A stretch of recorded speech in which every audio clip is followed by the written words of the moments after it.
Congrats, you got a new job? What do you do with your old 401k? In today's video, I'm going to talk about your 5 options that you have with your old 401k from your previous employer. On average, Americans are changing jobs about every 4.2 years. So it's likely, mid-career or maybe at the end of your career, you've collected a lot of different 401ks from previous jobs. And you've got options. It's not as easy as just doing one thing. You've got 5 different options that you can do with your previous employer's 401k. Now, depending on where you land, depending on what you're doing in life, these options might all apply to you, or maybe just a couple of these are going to make sense. But that's what I want to talk about today. Just make sure you know you've got options and you don't have to just leave it where it is. Let's talk about the 5 different options you have with your previous employer's 401k. Number 1, you can do nothing. You can just leave it where it is. Or number 2, you could cash it out. Number 3, you could do a rollover to an IRA. Number 4, you could do a rollover and conversion to a Roth IRA. And then number 5, you could just transfer your old 401k to your new 401k. There's different rules and things that you need to know about each option, so I'm going to briefly talk about those today. If you want to learn more, if you want to really get a full guide on all these different options, put a comment down below, send me a message up above. I can send you a PDF that walks you through all these different steps. And of course, if you have more questions, don't hesitate to reach out. Happy to jump on the phone, happy to jump on a Zoom call and walk you through these options. With all that said, let's start with option number 1, do nothing. And this one is as simple as you just leave it alone, you kind of set it and forget it. Now, it's important to keep in mind there are fees and expenses at the 401k with your previous job. You want to make sure you're aware of those. And you want to make sure that your previous employer might have rules around a minimum account size. So if you do nothing, you just have to verify that yes, it can stay invested in that old 401k, because your employer might say, hey, if it's under a certain amount, we're just going to send you a check. And if that's the case, then you really need to wrap your head around the tax implications of just receiving a check. What are you going to do? You might need to do options 2, 3, 4, or 5 if that's the case. So option number 1, just do nothing. Let's talk about option number 2 and just cashing out your old 401k. Now, this is where we need to be really careful about the tax implications of cashing out a pre-tax 401k. And just as a quick recap, the money that goes into a pre-tax 401k is just that. It's before taxes, so that when the money comes out of a 401k, that's when you pay taxes. So if you decide to cash out your old 401k, just be aware you're going to have to pay taxes on that distribution, on that withdrawal. And also keep in mind, if you're under 59.5, an early withdrawal penalty might apply to this distribution. So that 10% penalty, that's another big chunk of the 401k that you saved for so long in.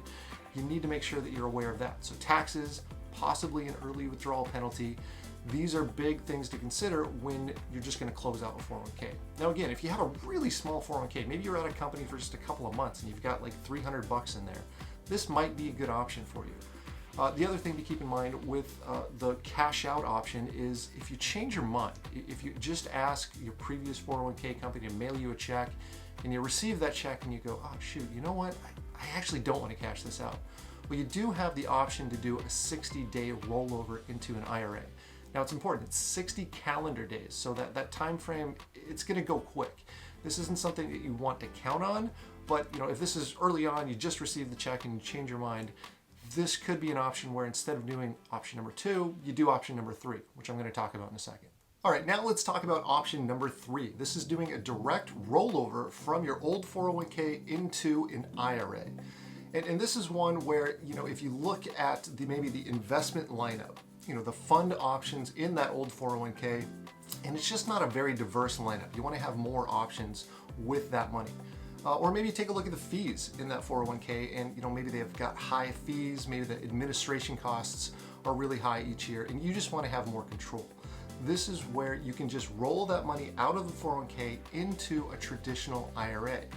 And this gives you the power to make those investment decisions. You've got the whole universe of mutual funds, stocks, ETFs that you can purchase in that IRA using those funds. This process is pretty straightforward. You just contact your old 401k provider and tell them you want to do an IRA rollover, and then they can start that process for you. Of course, if you're working with a financial advisor, make sure you talk with your financial advisor about getting that rollover done into your IRA.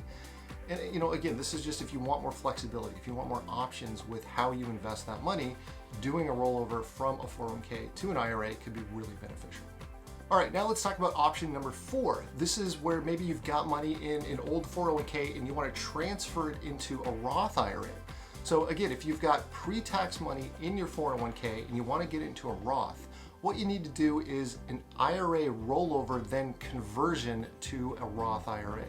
This one's a little trickier than step number 3, but again, depending on your income situation, depending on the tax bracket that you're going to be in that year, it could make sense to get money out of the 401k, the pre-tax 401k, and into a Roth IRA. There's a couple of steps to do this. Again, that guide that I can send you completely for free, it walks you through those steps, or of course, if you have questions, let me know. But there's different pros and cons to putting it into a Roth. There's tax implications that you need to consider. But again, once it's in the Roth, you're going to have to pay some taxes on that conversion, but then the Roth is going to be able to grow tax-free. So yeah, option number 4, getting money out of a pre-tax 401k into a Roth IRA, it's going to involve a conversion. But this is something that, yeah, if you do the right steps, this can be done pretty easily. But of course, if you're working with a financial advisor, yeah, we can walk you through that. All right, so step number 4 is doing a rollover out of a 401k into an IRA and then converting to a Roth IRA. All right, step number 5. This one is just doing a rollover or a transfer from your old 401k into your new 401k. And really, I'd say one of the biggest benefits of doing this, of course, if your new 401k has a great lineup of investment options and maybe the fees are lower, those are great perks. But in my opinion, you'd want to do this just to keep organized, just to consolidate your retirement accounts. Like I said at the beginning, the average American changes jobs every 4.2 years.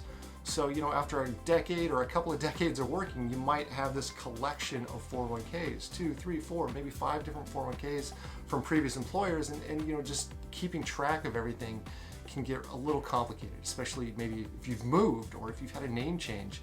These things can really start to pile up, and it's just so much easier if you do the 401k transfer from the old 401k to your new 401k. That way you've got everything in one place, you can see it all with one login. Of course, you can start contributing to it just as you normally would. And in this process, again, it's pretty concise. You just contact your old 401k provider and then they can transfer it over to the new one. This is something that you want to check with your current 401k provider, make sure that they accept rollovers and transfers. Nowadays, most 401ks do this, but it is good just to double check. So yeah, step number 5, doing a transfer from the old 401k to the new 401k.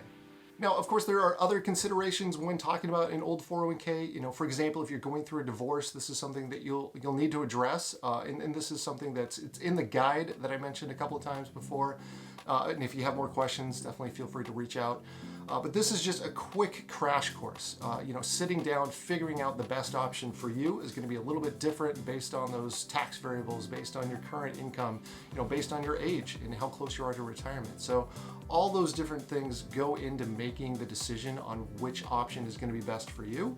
And the guide is really helpful. I'm happy to talk with you through any of these options. And of course, if you have more questions around the 401k or around financial planning, investing, what's going on in the stock market, hey, don't hesitate to reach out. I'm happy to jump on the phone, do a Zoom call. Now that we're all working from home, we can find a time to chat over a video conference. I hope you found this information helpful. My name is Alan Hensley. I'm a financial advisor here at Merriman Wealth Management in Seattle, Washington. Please let me know if you want to learn about different topics. I'm looking to create more videos, more content, put more information out there. If you have more questions about the 401k and what your options are, let me know. And of course, I want to send this guide to as many people. So put a comment down below, send me a message up above, and I'll email you a copy of the PDF that goes through all these options in more detail. Thanks so much for watching. Have a great day.